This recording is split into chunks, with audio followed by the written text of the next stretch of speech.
Uno. Dos. ¿Cuál es el otro grupo que no trae Metro Lima? ¿Solo uno? Creo que Ya, pues, nosotros somos el último. Ah, ya no hay otro grupo, ¿no? Ya empieza. Ya. Buenas tardes, compañeros, doctora. Nosotros vamos a exponer el tema de la enfermedad de Parkinson. Yo soy Fabián Escalante Correa. Y mis otros compañeros son Jorge Denker, Lucas Silva, Julián Antelo, Yamil Rivero y Julián Urioste. Antes de hablar de la enfermedad de Parkinson, voy a dar una introducción a trastornos del movimiento.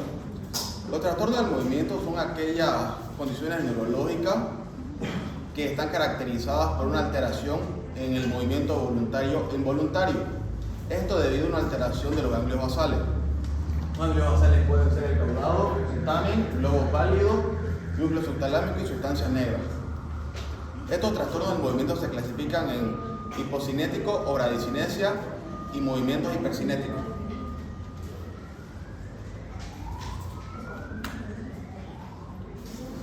Voy a anotarme preguntas de la exposición para el examen final, ¿ya? Que presten atención. Dentro de los trastornos del movimiento hipercinético, solo para nombrarlos tenemos la corea, distonía, atetosis y mioclonía. La corea son estos movimientos danzantes que simulan una danza. La distonía es una contracción sostenida, por ejemplo la tortícolis del cuello. La atetosis son estos movimientos acá, involuntarios en manos y pies. Las mioclonías son sacudidas musculares y luego tenemos los tics. Y luego tenemos los trastornos movimiento hipocinético o bradicinesia, que como pueden ver en esta imagen, esta es la velocidad normal y así es una persona bradicinética, es más lento el movimiento. De un ejemplo tenemos la enfermedad de Parkinson, que es el tema que vamos a exponer a continuación. Quería aumentarle la corea. Son movimientos, no sé si han visto, son movimientos amplios, así. La corea, ¿ya? La distonía son esos que dan la base. La atetosis son movimientos lentos como el perezoso. Las mioclonías son movimientos súbitos. Yo tenía una amiga que hacía así. Entonces eso es mioclonía. Y los tics es como cuando tenemos los movimientos aquí o aquí, es un tic. ¿Ya? Todo eso es trastornos del movimiento, del sistema extrapiramidal. Y lo de Parkinson es lo que han visto en la consulta externa, ¿no? Entonces eso está bonito, por ejemplo, para preguntas de examen, ¿ya? Sí. Ahora, ya comenzando con nuestro tema, que es la enfermedad de Parkinson. Es una enfermedad neurodegenerativa, es crónica, está caracterizada por una alteración en la vía neuroestriada o neuroestratal. Esta es la segunda enfermedad neurodegenerativa más común, justamente detrás del Alzheimer. Y esta afecta con una mayor prevalencia en hombres que en mujeres. Y el Parkinson se caracteriza por el parkinsonismo. El parkinsonismo no es igual al Parkinson. El parkinsonismo se refiere al síndrome de bradicinesia, rigidez muscular, y luego también tenemos lo que es temblor en reposo. La enfermedad de Parkinson es el prototipo para decir parkinsonismo, pero como también menciono, pueden haber otras causas de parkinsonismo. A nivel global, hay 1.50 casos de enfermedad de Parkinson por 1000 personas, de manera general, esto incluyendo jóvenes y adultos mayores. Pero si nos vamos únicamente a las estadísticas de adulto mayor, son aproximadamente 9 por cada 1000, es decir, hay una mayor predisposición a personas adultos mayores. Y además que afecta más en varones que en mujeres.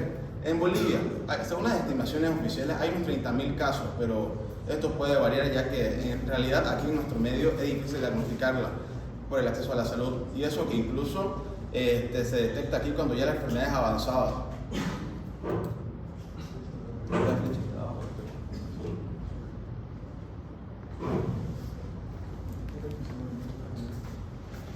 En lo que es la etiología y patogenia, en lo que es el 85%, la mayoría de los casos de enfermedad de Parkinson vienen a ser esporádicos y más o menos serían alrededor de 85 a 90. Del 85% de estos se conoce lo que es su causa y el otro 15% vienen a ser causas más que todo de casos familiares, que en estos viene a haber lo que es mutaciones genéticas específicas, se vienen a pillar en los casos familiares, Muchas de estas mutaciones se vienen a dividir en dos: las que causan Parkinson directamente, las que son las monogénicas, y las que aumentan el riesgo de padecer la enfermedad de Parkinson, que son los polimorfismos. Y por último, lo que son las causas genéticas son más trascendentales en lo que son personas de menor edad, pero también se vienen a ver casos que vienen a padecer en inicio tardío. Otros estudios, lo que son otras cosas, serían los estudios de Mellor, sugieren que es posible que los factores ambientales intervengan mayormente en personas mayores de 50 años. Y por último, hablaré sobre los que son los factores de riesgo ambientales, que uno de los más importantes que se dio anteriormente era la MPTP, que era una droga ilegal que se usaba en los años 80, que esta venía a producir daño en lo que son las neuronas del cerebro encargadas de producir dopamina. Esta droga lo que hacía era que se metabolizaba en el cuerpo y producía una droga que afectaba lo que se crean estas neuronas. Al metabolizarse se producía lo que es la MPP. Y otros factores ambientales serían lo que son los plaguicidas, vivir en zonas rurales, así como también tomar agua de pozo. Se preguntan por qué vivir en zonas rurales, debido a que al vivir en zonas rurales están en constante contacto con lo que son, ya sea, por ejemplo, si una persona vive en un área que se cultiva alimentos, se usa mayormente lo que son los plaguicidas, y los plaguicidas pueden ingresar lo que es al organismo, y al estar en contacto crónico, por así decirlo, con esto pueden llegar a afectar a largo plazo a lo que es la salud. Luego, los factores protectores llegan a ser el tabaco, la cafeína, los AINES. Se cree que es posible que tenga un efecto antiinflamatorio del cerebro y pueda llegar a tener un efecto protector. Y por último, los bloqueadores de canales de calcio. La hipótesis del doble golpe dice que la enfermedad de Parkinson, en la mayoría de los casos, viene a producirse debido a dos cosas: a que hay una interacción entre dos cosas. La primera sería como que factores de riesgo genéticos que vienen a aumentar la susceptibilidad de la enfermedad. Y por último, la segunda cosa sería factores de riesgo ambientales que pueden producir daño a nivel del sistema dopaminérgico o daño en el DNA somático. ¿Sí?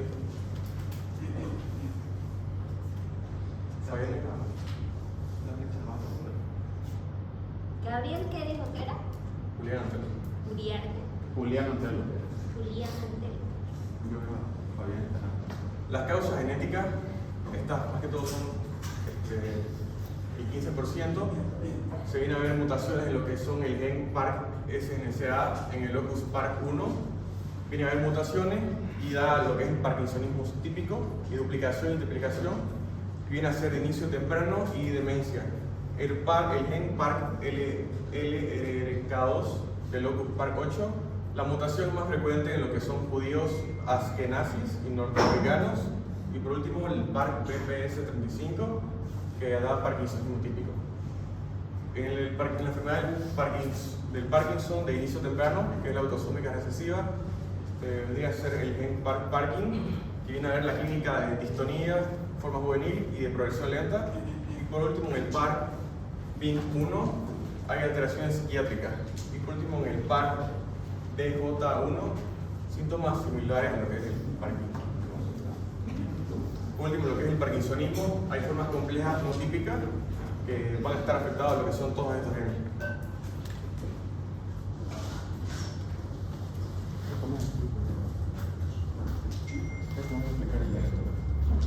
Siguiendo con la fisiopatología de la enfermedad. Como mencioné al inicio, es una enfermedad neurodegenerativa y es crónica, es decir, es de larga evolución. Tenemos que principalmente afecta al sistema nervioso central. Pero, ¿a qué debido? Además de todos los factores que habló mi compañero, que son los que predisponen, está asociado una acumulación de alfa-sinonucleína, que es una proteína, y cuando esta se junta con la ubiquitina, forman lo que son los cuerpos de Lewis. Estos cuerpos de Lewis se van depositando en las estructuras del cerebro. Primero, se deposita el bulbo olfatorio, y luego al núcleo dorsal del vago. Y ahí esos depósitos van afectando esta estructura.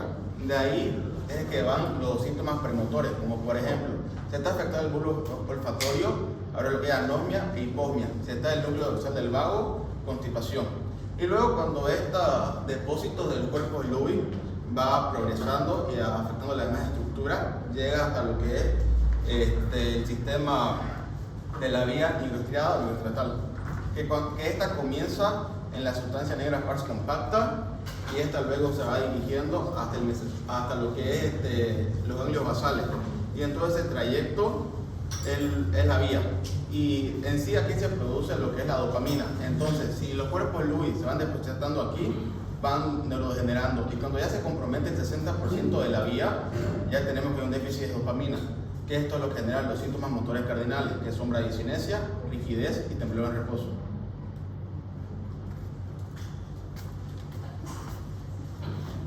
Bueno, dentro de las manifestaciones clínicas del Parkinson están los síntomas no motores y los síntomas motores. Se presentan principalmente los síntomas no motores antes del inicio de síntomas motores típicos. Como pueden ver, las manifestaciones clínicas no motores son la hiposmia, como mencionó mi compañero, que es por una neurodegeneración del bulbo olfatorio, luego le siguen depresión y cambios emocionales, la constipación crónica, como dije, la constipación intestinal, como dijo también, por la presencia de cuerpos de Lewis en el núcleo dorsal del vago. Esto lleva a la disminución de la motilidad intestinal, como también problemas para dormir y síntomas tardíos como la incontinencia urinaria, que también, aparte de la incontinencia urinaria, puede presentar la disfunción eréctil, que es por una denervación parasimpática sacra. Siguiente. En las manifestaciones clínicas, ya al inicio de síntomas motores típicos, como dijo mi compañero, las manifestaciones cardinales son la bradicinesia, la rigidez muscular y el temblor en reposo.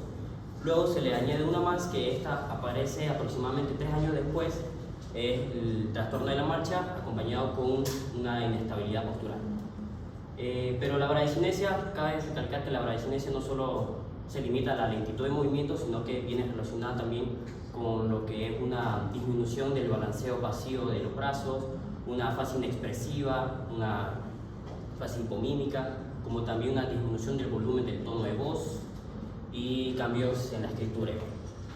Y aquí esto del lapicero es una prueba que se hace donde ellos ya no escriben bien. Se le puede poner líneas a ambos lados y decirle que lleve de una línea a la otra. Y se ve que él se pasa o no llega. Ya no escriben bien y la voz también se hace más ronca. Bueno, y en los criterios diagnósticos está el criterio esencial, que como dije es la bradicinesia, más un criterio que es al menos o temblor o rigidez muscular. El criterio de apoyo, que da una respuesta terapéutica a la levodopa, puede presentar también temblor de reposo, la pérdida de olfato, la denervación cardíaca simpática y las fluctuaciones motoras con levodopa. Están los criterios absolutos de exclusión, que están aquí las anormalidades cerebelosas, están los síntomas exclusivamente en los miembros inferiores, una neuroimagen funcional normal, como una pérdida sensorial cortical. Luego están las señales de alerta que son los síntomas en los primeros 5 años y los síntomas después de los 5 años. En los primeros 5 años puede presentar una disfagia, una disartria, una disfonía, como también una ausencia de progresión motora. Y en los síntomas después de los 5 años, caídas, disfunción inspiratoria, parkinsonismo simétrico y signos piramidales. Y para el diagnóstico está el clínicamente establecido y el clínicamente probable. El clínicamente establecido presenta sí o sí el criterio esencial, una ausencia de criterios de exclusión y 2 o más criterios de apoyo y ausencia de señales de alerta. El clínicamente probable presenta igual el criterio esencial, ausencia de criterio de exclusión, máximo 2 señales de alerta y un criterio de apoyo por cada señal de alerta presente. Bueno, yo les voy a hablar sobre el tratamiento de la enfermedad de Parkinson. ¿Por qué? El objetivo principal vendría a ser aliviar los síntomas motores y no motores. Asimismo, no existe cura para esta enfermedad, simplemente el tratamiento es sintomático y se adapta según la edad, el proceso de la enfermedad y las después del tratamiento. Hablando del fármaco levodopa, vendría a ser el fármaco de principal acción, el más eficaz y el más utilizado para tratar los síntomas motores, ya que se combina con la carbidopa y la benseracida, que tiene mejor rigidez, temblor y la bradicinesia, además de prolongar la calidad y la esperanza de vida. Algunas limitaciones de este fármaco o efectos adversos es que con el tiempo pueden aparecer fluctuaciones motoras, ya sea on-off. ¿A qué me refiero con esto? Que on es cuando el fármaco está haciendo efecto y el paciente tiene el control total sobre sus síntomas motores, mientras que off es cuando poco a poco van desapareciendo estos efectos del fármaco y vuelven a desaparecer todos los síntomas motores en el paciente. Además de tener disinencias, que son movimientos involuntarios, y pueden llegar a provocar que estos síntomas no motores reaparezcan, como ser que es la demencia, las caídas y disfunciones autonómicas. Luego tenemos agonistas dopaminérgicos, que estos van a estimular directamente lo que son los receptores de la dopamina, por ejemplo el pramipexol, el ropinirol, rotidotina y apomorfina, que son útiles en la monoterapia inicial en jóvenes y asimismo es el complemento perfecto del fármaco levodopa para evitar efectos o episodios off. Luego tenemos efectos adversos de estos agonistas que presentan náuseas, hipotensión ortostática, somnolencia súbita y trastornos de control de impulso, por ejemplo, hipersexualidad o compras compulsivas. Tenemos los inhibidores de la monoaminoxidasa tipo P, que estos van a bloquear lo que es la dopamina, y para eso están los inhibidores, que esto va a bloquear esa enzima y va a permitir que la dopamina actúe mucho más tiempo en el cerebro. Por ejemplo, la sergilina, la trazagilina y la safinamida. Estos van a inhibir la degradación de la dopamina y asimismo tienen un beneficio leve en las fases iniciales del tratamiento. Luego tenemos los inhibidores de la catecolmetiltransferasa, que estos van a degradar lo que es el fármaco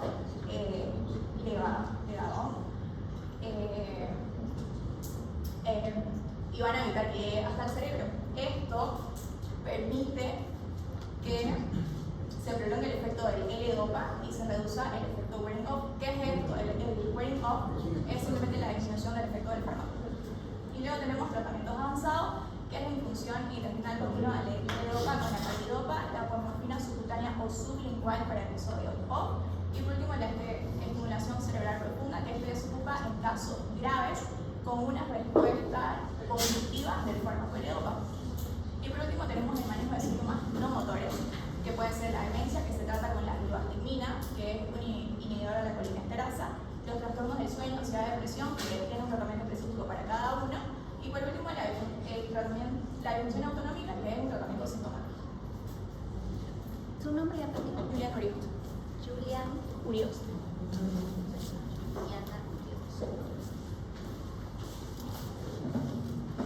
Bueno, ahora vamos a presentar un caso clínico.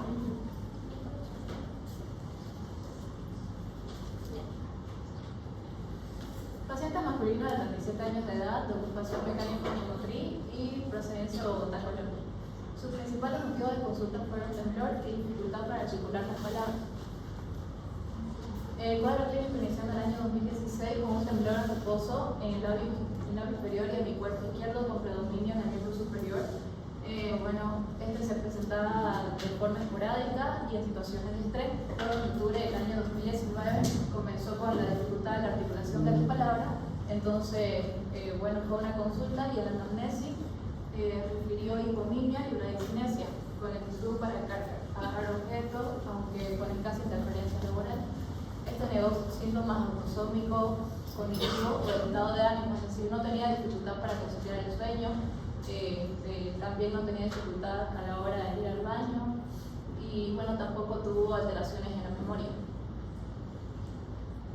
Sus antecedentes personales: tuvo una cirugía por fractura de tibia y peroné izquierdo secundarias a un accidente en motocicleta en el año 2017 y este es un tabaquista activo, él fuma una cajetilla de cigarro todos los días. Sus antecedentes familiares: tiene a su hermana fallecida por lupus eritematoso sistémico, el cual falleció de causa desconocida y no tiene antecedentes familiares de enfermedad de Parkinson ni otros trastornos del movimiento. En el examen físico general, se vio normal, aunque en el examen neurológico detectaron lo que es la disartria espástica leve con prosodía al hacer el MOCA, que su evaluación salió 27/30, es decir, que estaba prácticamente normal al límite. Los pares craneales normales y en el examen motor hubo una rigidez en rueda dentada, la bradicinesia, temblor al reposo y postural moderado en el hemisferio izquierdo y en el examen de la marcha, pasos cortos no festinantes, sin bloqueo y con disminución del balanceo del brazo izquierdo. Siguiendo con los estudios que se realizaron a este paciente para encontrar las causas de su sintomatología, encontramos que se le realizaron laboratorios de rutina, como ser hematológico, perfil tiroideo, lipídico, hepático, infeccioso, esto con la intención de descartar posibles causas de temblor, como por ejemplo un hipertiroidismo o una hepatopatía con efectos neurológicos. También se le realizó un electrocardiograma, un ecocardiograma y un electroencefalograma. Todos estos con resultados normales, así que descartamos posibles patologías, también como podría ser epilepsia. Y también realizó una resonancia magnética cerebral, una leucoencefalopatía angiopática crónica. Esto se debe sobre todo a patologías musculares, no es de gran ayuda la verdad en este caso, porque no tiene relación con la sintomatología del paciente. Siguiente, por favor. Se le procedió a hacer estudios genéticos a este paciente para encontrar la causa, a lo que se le hizo un panel de secuenciación de próxima generación, que es un estudio genético que se realiza a pacientes.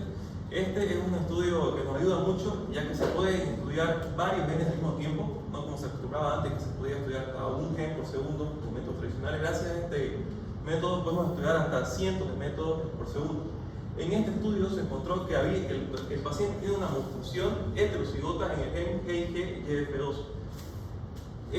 Esta mutación en este gen combina con el tipo de Parkinson PARC11, que este paciente presenta esta patología por una adherencia autosómica dominante. Esto quiere decir que aunque el paciente solo tiene el problema de la mutación en un gen, este gen es dominante y por lo tanto presenta la sintomatología del Parkinson, Siguiente, por favor. El diagnóstico de tratamiento, se le confirma, gracias a esta prueba, se le confirma el diagnóstico de enfermedad de Parkinson de inicio temprano, ya que empezó antes de los 50 años, con mutación genética en el gen GIG-YF2 compatible con PARC11. Se le dio de tratamiento inicial levodopa o carbidopa, dependiendo de la dosis, dependiendo del medicamento, media tableta cada 8 horas. Se le intentó dar pramipexol y azaxilina, pero no tuvo una buena tolerancia digestiva en el caso de este paciente, así que se le optó a dárselo vía transdérmica con la rotidotina. Este sí tuvo una mejor adherencia en el paciente y es lo que se le ha continuado dando, junto claramente con la levodopa. Siguiente. El paciente ha mejorado significativamente el temblor y la incidencia parcial que se tenía. La rigidez más o menos no ha mejorado mucho. El seguimiento multidisciplinario es importante, ya que el Parkinson puede traer otras patologías como ya ser psicológicas o cognitivas también. Entonces el paciente está siendo acompañado, y también la evaluación genética de la familia, ¿no? Ya que a él se le ha presentado por un gen la enfermedad. ¿Este caso de dónde lo sacaron? De internet. ¿No lo vieron ustedes? No, directamente era un caso que... ¿Y ustedes con qué neurólogo llevan prácticas? Porque a ella le encanta el Parkinson. ¿Hace estudios genéticos o no la doctora? Ella tiene su especialidad en Parkinson. ¿Qué más les ha enseñado? Porque hay una hierba que a ella le gusta recetar, que ella investigó. ¿Cuál es? Para el grupo que expuso, ¿cuál es? Y eso que es su docente. Para los que pusieron. Para los que pusieron. No, y había un 20, ahora ya es 19. Van a preguntarle y ya no les voy a quitar punto. Para la otra semana explican la hierba. Es una planta.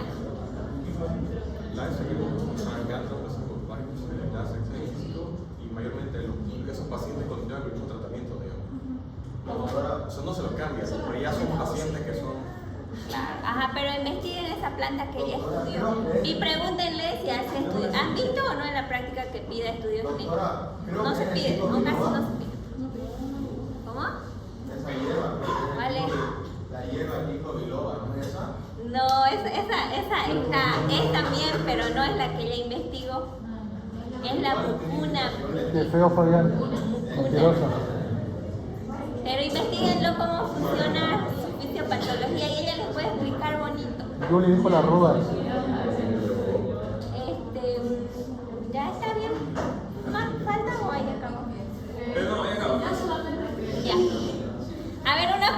para los que no expusieron para ganarse puntos. ¿Ya? Una pregunta, ¿cómo se diagnostica la enfermedad de Parkinson? Ya menos uno. Por clínica, levanten la mano, pues no sé quién habló. Ya, clínica, ya. ¿Cuál es su nombre y apellido? Andrés, ¿qué? Garay.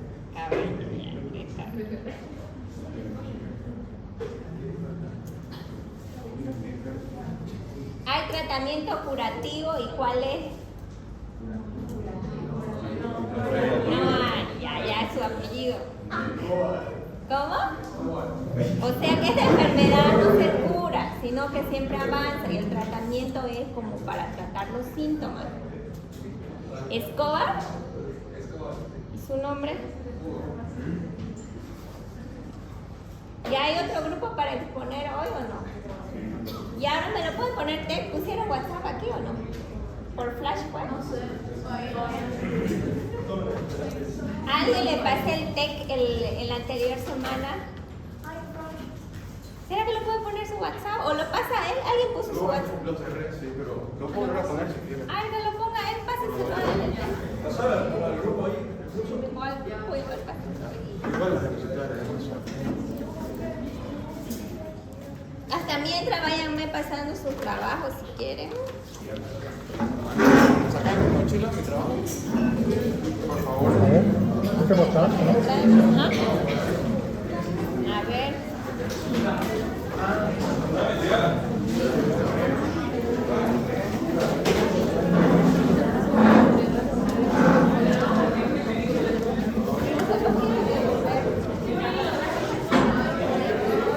Tiene.